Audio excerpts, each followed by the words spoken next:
जय श्री कृष्ण। हम लोग सुन रहे हैं भगवत गीता अध्याय 16 देवी तथा आसुरी प्रकृति का श्लोक नंबर आज है 20 नंबर का श्लोक। आइए सुनते हैं। ओम श्री गणेशाय नमः। ओम सरस्वत्यै नमः। ओम सर्वेभ्यो देवेभ्यो नमः। ओम श्री सद्गुरुदेवेभ्यो नमः। श्री कृष्ण शरणं मम। श्लोक पठन। आसुरीं योनिमापन्ना मूढ़ा जन्मनि जन्मनि माम प्राप्यैव कौन्तेय ततो यान्त्यधमां गतिम्। कृष्ण भगवान आगे बताते हैं अर्जुन को कि हे कुंती पुत्र, ऐसे जो मनुष्य है आसुरी योनि में बारंबार जन्म ग्रहण करके कभी भी मेरे तक नहीं पहुंच सकते हैं। कैसे लोग?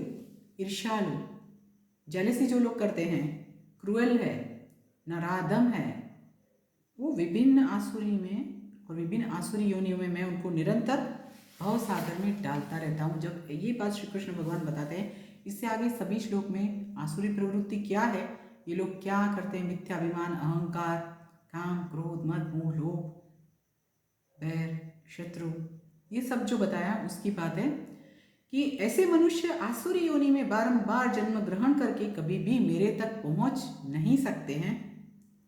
वो क्रमशः अत्यंत अधम जीवन की गति को प्राप्त करते हैं। इंग्लिश ट्रांसलेशन बता देती हूँ। Attaining repeated birth amongst the species of demoniac life, O son of Kunti, such persons can never approach me. Gradually they sink down to the most abominable type of existence. अधम गति। यहाँ पे गुजराती में भी एक बार बता देती हूँ। हे कुंती पुत्र, આવા મનુષ્યો આસુરી યોનિમાં વારંવાર જન્મ ગ્રહણ કરીને ક્યારેય મારા સુધી પહોંચી શકતા નથી। તેઓ ક્રમશઃ અત્યંત અદમ જીવનની ગતિને પામે છે। यहाँ पे ईश्वर जो है, भगवान जो है, परम कृपालु है, वो तो फिक्स है। बहुत लोग मुझे पूछते हैं भगवान को कौन देखता है? आपने देखा है? मैंने देखा है? कहाँ है भगवान? हर एक मनुष्य में भगवान है। अगर आप अपने आप को देखोगे तो आप में भी भगवान है, परंतु आपके अंदर की आसुरी वृत्तियाँ जब कम हो जाएगी तभी ये चीज़ फील होगी। तो यहाँ पे हम लोग देखते हैं कि भगवान जो है आसुरी लोग जो होते हैं उनके प्रति कदापि भी दया नहीं करते हैं।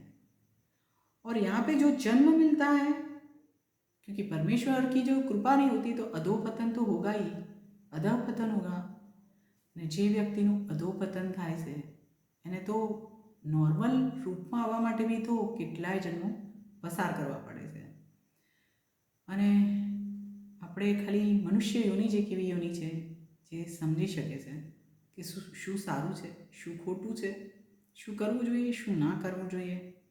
પરંતુ ક્યાંક ને ક્યાંક આપણી લાલચ, આપણી વાસનાઓ, આપણી અંદરની આસુરી શક્તિઓ ક્યાંક જુદી ડિરેક્શનમાં બી લઈ જાય છે। અગર આપણને જુદી જગ્યાએ લઈ જાય છે, એ રોકવું આપણું કામ છે, રોકી શકાશે। Just try it out. ચલો અહીંયા અટકું છું। चलिए मेरे साथ बोलिए, श्री कृष्ण शरणम मम, श्री कृष्ण शरणम मम, श्री कृष्ण शरणम मम। जय श्री कृष्ण।